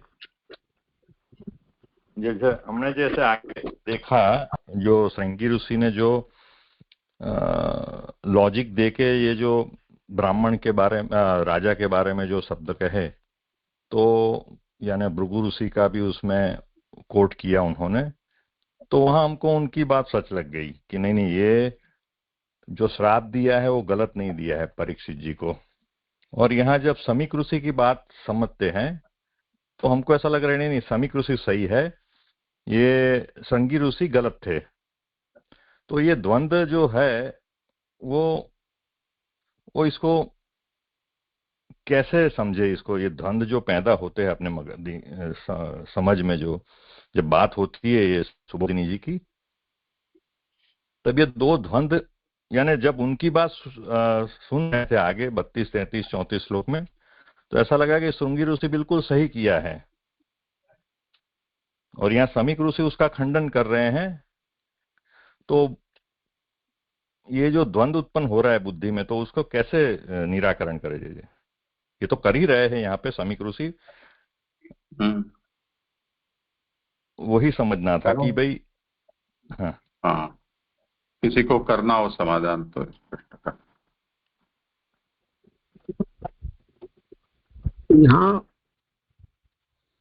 यहाँ मुझे ऐसा समझ में आ रहा है कि शमीक ऋषि ब्रह्म ज्ञानी है और वो उन्हें भगवत इतनी जब उनकी जो स्थिति बता रहे हैं पूर्व में समाधि के समय की, तो वो उनको इतना तो ज्ञात है कि भगवत लीला क्या प्रभु का अभिप्रेत है। तो वो जो शास्त्रोक्त बात कह के उनको समझा रहे हैं, वहाँ जो शंगी ऋषि ने कहा है वो एक बालक की तरह हमको सोचना चाहिए, मुझे ऐसा लग रहा है। और ये एक परिपक्व अवस्था वाले व्यक्ति की बात है यहाँ जो आ रही है अभी, ऐसा मुझे प्रतीत होता है। नहीं, यहाँ बोला ना समीक ऋषि ने कि तू तो ब्रह्म ज्ञानी, तू तो ब्रह्म कुछ ऐसा शब्द है ना कि तुम तो ब्रह्म को जानने वाले हो। तो वो भी अपने बेटे के बारे में भी वो जानते हैं कि वो भी ब्रह्म ज्ञानी है, या वो सीनियोरिटी की वजह से हम लोग समीक ऋषि को ही मानेंगे, वो बात सही है। मगर अपने यहाँ वो जब बात कर रहे थे श्रृंगी ऋषि, तब अपने दिमाग में बिल्कुल सटीक बैठ गया था कि ये श्रृंगी ऋषि बिल्कुल सही किया है। तो ये जो बुद्धि में अपने जो द्वंद्व पैदा होते हैं उसका क्या कारण है, और इसका समन समीक ऋषि की बात से तो अभी हो गया हमारा। मगर अगर समीक ऋषि की बात नहीं आती तो हम तो श्रृंगी ऋषि को सही समझ के ही ये करते ना, अगर इसका ये यहाँ पे प्रकाश नहीं किया होता इन्होंने। हाँ, उसका स्पष्टीकरण जे करेंगे मुझे ऐसा लगता है। नहीं, वो तो यही बात है ना, जैसे हम कोर्ट में जाते हैं और उसमें दो पक्ष अगर नहीं हो तो मजिस्ट्रेट भी अपना न्याय नहीं सुना सकता है, उसके लिए दोनों पक्षों को सुनना जरूरी होता है। तो अगर कभी ऐसा भी हो जाता है कि वो पक्षकार की मृत्यु हो जाए या पक्षकार के पास कोई वकील न हो, तो उस पक्षकार को ही अपनी पैरवी करने के लिए कोर्ट कहती है, या सरकार भी उसको अपने खर्चे पर वकील उपलब्ध करा देती है। तो दोनों पक्षों को तो सुनना ही चाहिए।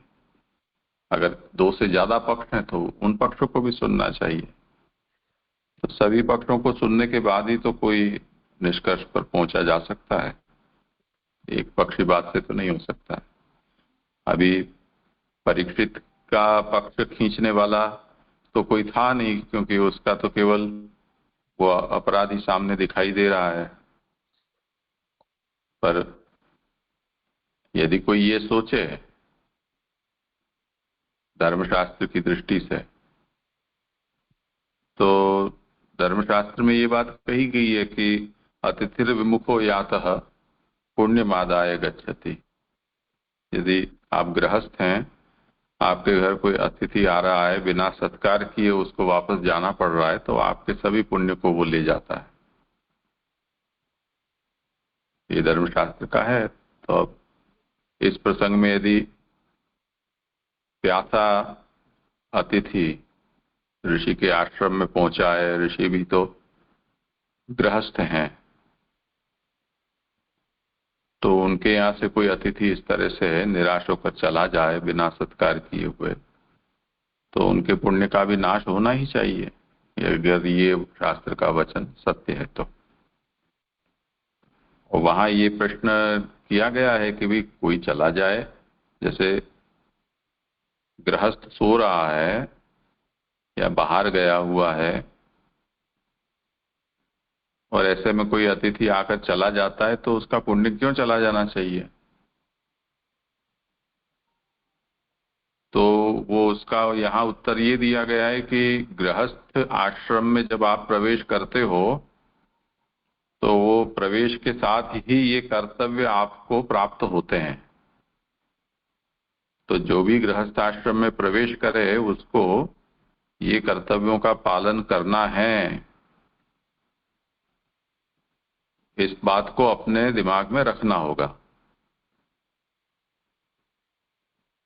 तो जो भी आपवादिक स्थितियां हैं उसमें भी आपके धर्म का पालन होता रहे, उसकी व्यवस्था वैकल्पिक आपको करनी चाहिए। इसलिए पुराने समय में तो ये होता था कि भीतर का दरवाजा बंद रखते हैं, बाहर का दरवाजा है आंगन का या अपना जो भी बाड़ा हो उसका वो खुला रखते हैं। भीतरी बैठने की व्यवस्था अलग होती है, बाहर की अलग होती है। वहां पीने का पानी, हाथ पांव धोने के लिए की व्यवस्था, बोरी चटाई ऐसा कुछ भी या खाट ये पड़ी हुई होती हैं। तो अगर ऐसे कोई समय में अतिथि आ गया कि गृहस्थ स्वामी उस समय कोई अन्य कार्य में हो या ऐसा कुछ भी हो तो उसकी ओर से ये व्यवस्था वहां स्टैंड बाय हमेशा रहती थी।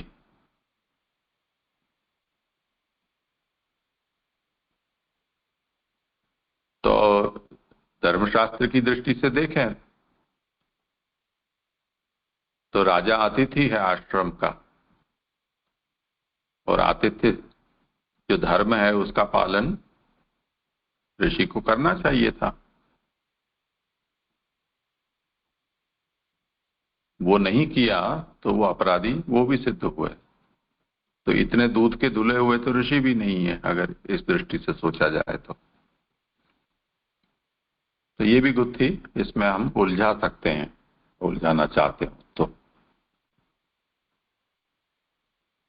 और ये सब तो कहानियां के रूप में हम सोचे हैं, परंतु इसका जो आध्यात्मिक और लीलात्मक प्रयोजन है वो तो अभी यहाँ कहा ही नहीं गया है। तो इसमें उस दृष्टि से यदि सोचा जाए तो न परीक्षित अपराधी है कि न श्रृंगी न शमीक, कोई अपराधी नहीं है। या तो शुक के मुख से परीक्षित को श्रीमद् भागवत श्रवण करानी है और वो भागवत का प्राकट्य करवाना है, उस हेतु से ये पूरा नाटक हुआ है। ये उसके लीलात्मक रहस्य है इसके पीछे का।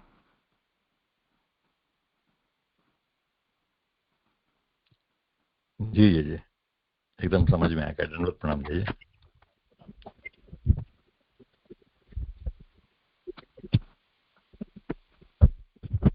आगे करो जी।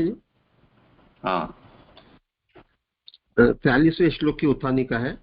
उनके अर्थ का विरोध हो जाने से अपनी क्या हानि हुई उस पर कहते हैं। तो उपरोक्त श्लोक में वो सभी के अर्थनाश की बात आई, तो शंगी के मन में कदाचित ये बात आए कि इससे हमारी क्या हानि हुई। तो उसके 43वें श्लोक में शमीक ऋषि की जो हानि हुई है उसको यहाँ कहा जा रहा है। तद अद्य न पापम उपेति अनन्वयम यन नष्टनाथस्य वसो विलुम्पकात् परस्परम ध्वंति शपन्ति रंजन्ते पशून स्त्रियो अर्थान पुरुद्रस्यो जना। श्लोकार्थ।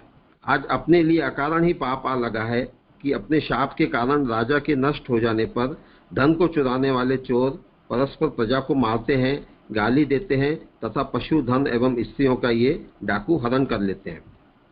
सुबोधनी जी, उस शाप के देने के हेतु से आज पापों का समूह अपने पास चला आया है। यद्यपि हमने कोई पाप नहीं किया है, तदपि बिना कारण ही वह आ गया है। वह अकारण ही क्यों चला आया है? यदि पाप अकारण ही चला आता तो ऐसा फिर हमेशा ही होना चाहिए कि बिना बात ही सभी को पाप लगा करें। यहाँ बात समझा रहे हैं कि जो शमीक ऋषि अपने पुत्र को कह रहे हैं कि तुमने जो शाप दिया है राजा को, उसके कारण एक पाप नहीं बल्कि पापों का समूह हमारे पास चला आया है। प्रत्यक्षतया तो हमने पाप नहीं किया, पर अकारण ही वह चला आया है। तो अब शंका करते हैं कि यदि अकारण ही ऐसा पाप लगे तो सब जगह ऐसा हो, तो इस बात को फिर आगे स्पष्ट कर रहे हैं। वहाँ स्पष्ट करते हैं कि प्रजा के स्वामी के नष्ट होने पर यह पाप आया है। उस राजा परीक्षित की मृत्यु में हमारे द्वारा दिया गया शाप ही तो कारण है, इसलिए स्वामी के नाश के हम निमित्त बने। कह रहे हैं कि शाप देने के कारण राजा परीक्षित मृत्यु को प्राप्त होंगे और वे हमारे स्वामी हैं। तुम्हारे शाप देने के कारण उनकी मृत्यु के निमित्त हम बन जाएंगे। आगे,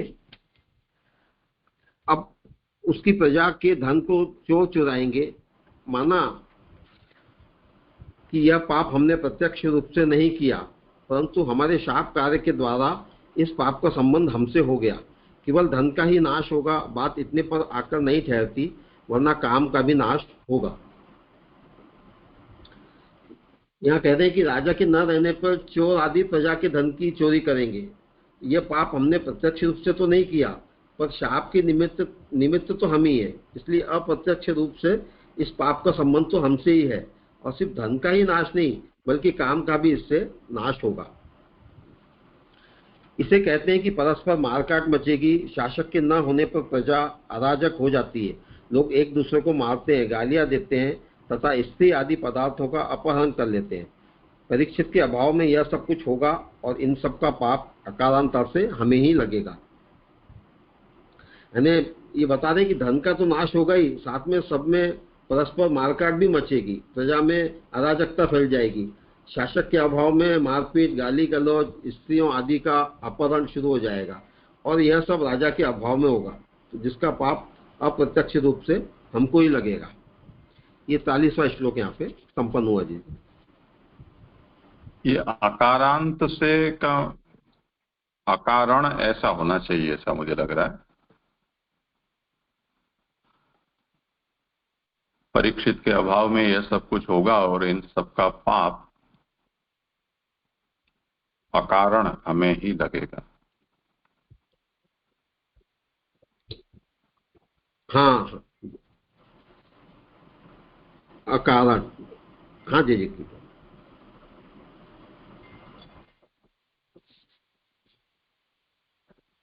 दंडोत प्रणाम जी। आपके श्लोक जैसे यहाँ पे यहाँ पे ये समझ में नहीं आया कि ये बात इतने पर ही आकर नहीं ठहरती, वरन काम का भी नाश होगा। ये काम का नाश होगा, वो कैसे हम समझ पाएंगे? वही तो आगे कहा है ना, आगे का पढ़ लो। ये तीसरा हुआ काम पुरुषार्थ का। इसमें थोड़ा सा वर्णन आ रहा है आगे 44 में पूरे काम पुरुषार्थ कैसे नष्ट होता है वो शायद बता रहे हैं। हाँ, यहाँ से वो शुरू हुआ है विषय। हाँ, और 44वां और 45 से ये, और 46 में मोक्ष आएगा।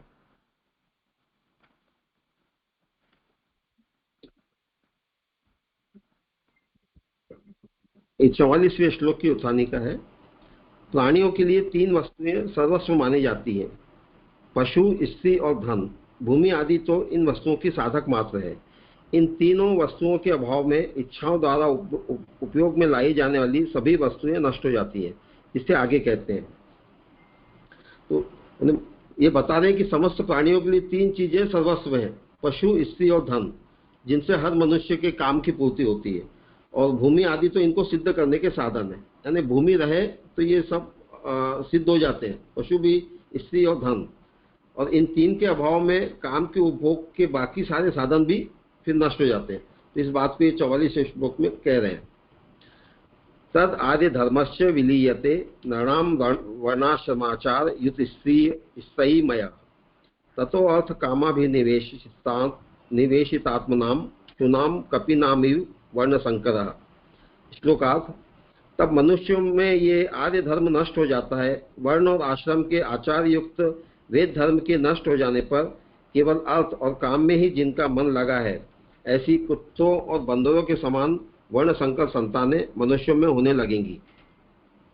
सुबोधनी जी, वह आर्य धर्म नष्ट हो जाएगा।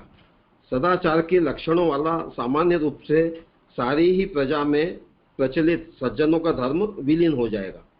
वह धर्म वर्ण और आश्रम की व्यवस्था से विशेष रूप वाला है। वह धर्म यज्ञ के रूप में 3 वेदों में प्रतिपादित किया है। इस प्रकार धर्म नष्ट होगा, यह कहा।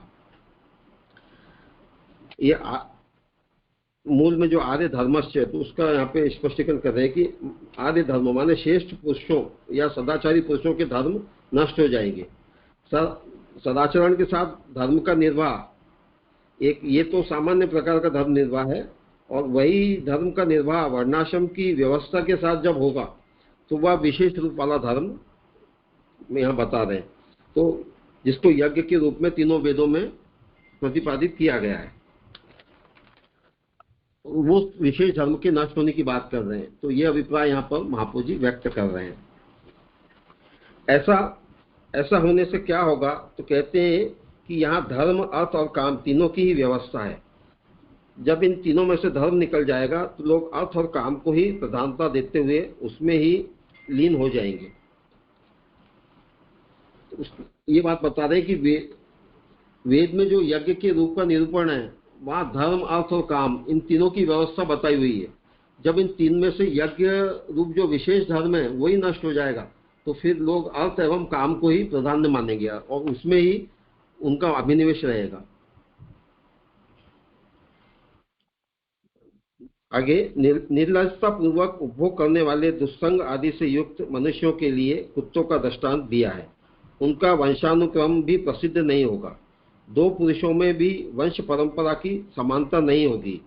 जब यही पता नहीं रहेगा कि कौन किसका पति है और कौन किसकी माता है तो वर्ण संकर धर्म भी चला जाएगा। अब आगे कह रहे हैं कि सब तरह से लज्जा को त्याग कर अर्थ एवं काम का जो उपभोग करते हैं तो वो दुस्संग आदि से लिप्त जो मनुष्य हैं, ऐसे जो दुस्संग आदि से लिप्त जो मनुष्य है वो कुत्तों की तरह व्यवहार करने लगेंगे। उसके लिए ये कुत्तों का उदाहरण दे रहे हैं कि जैसे कुत्तों में कहाँ वंशानुक्रम का विचार है, ऐसे मनुष्य में भी वंशानुक्रम का लोप हो जाएगा। और ये वंशानुक्रम का लोप होने से दो पुरुषों में परस्पर वंश की भी समानता नहीं रहेगी। फिर वर्ण संकर धर्म का भी निर्वाह नहीं हो पाएगा। तो वर्ण संकर धर्म तब होता है कि जब पिता एवं माता दोनों के वर्ण का पता रहे। पर उस स्थिति में देखें तो न पिता के वर्ण का पता न माता के वर्ण का ठिकाना। तो ऐसी स्थिति में वर्ण संकर धर्म का भी ह्रास हो जाएगा। ये बात यहाँ पर समझा रहे हैं।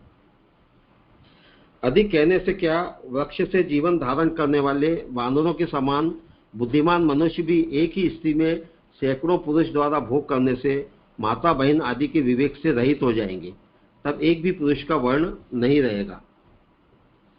ये वर्ण संकरता ये कैसे पनपती मनुष्यों में, ये बात को यहाँ समझा रहे हैं कि उसके लिए कुत्तों का दृष्टांत दिया था पहले, और अब बंदरों की जीवन व्यवस्था से समझा रहे हैं कि बंदरों की प्रजाति वृक्षों पर ही अपना जीवन व्यतीत करती है और परस्पर संबंध स्थापित करने में उनमें जैसे माँ और बहन का विवेक नहीं रहता।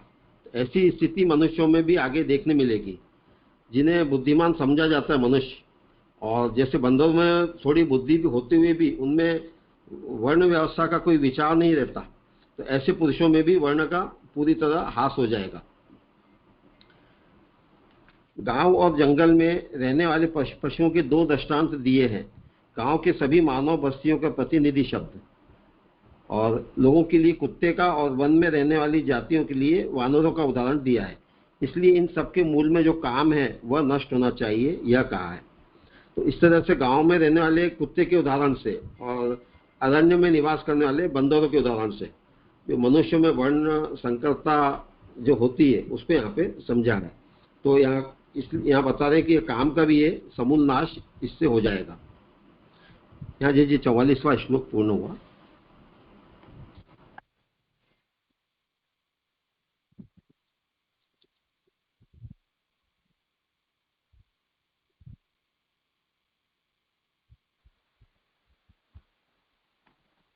ठीक है, तो आज समय हुआ है। यहाँ किसी को कुछ कहना पूछना हो तो बोलो।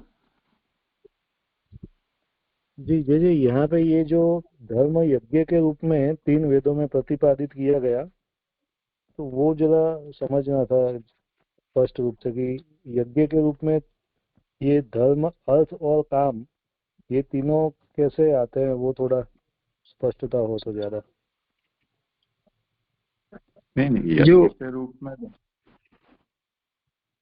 हाँ जी जी, धर्म यज्ञ के रूप में वेद में प्रतिपादित है, यही तो कहा है ना।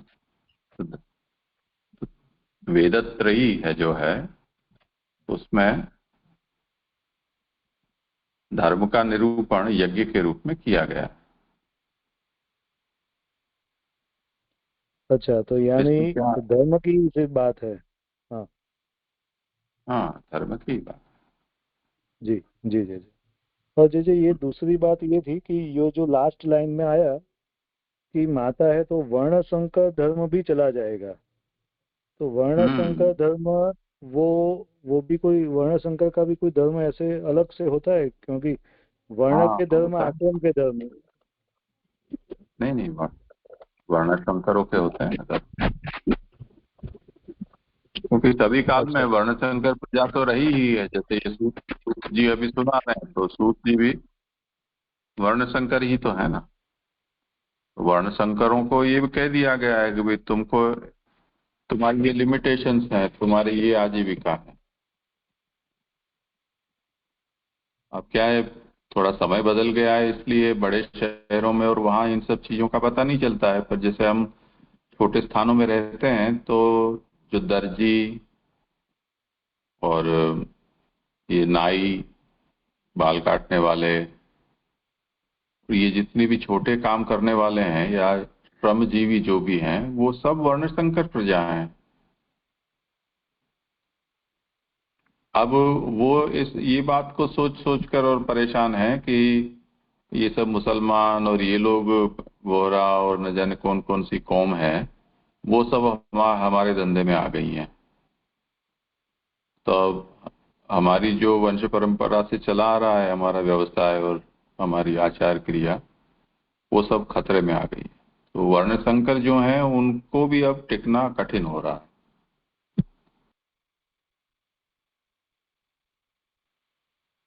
जी जी जी। यानी उनका भी वो पूरा धर्म और वो जो वृत्ति और वो सब थी वो अलग से ही थे।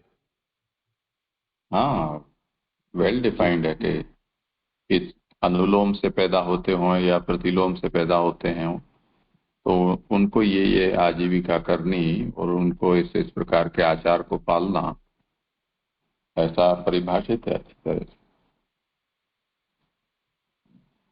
जी, प्रणाम जी।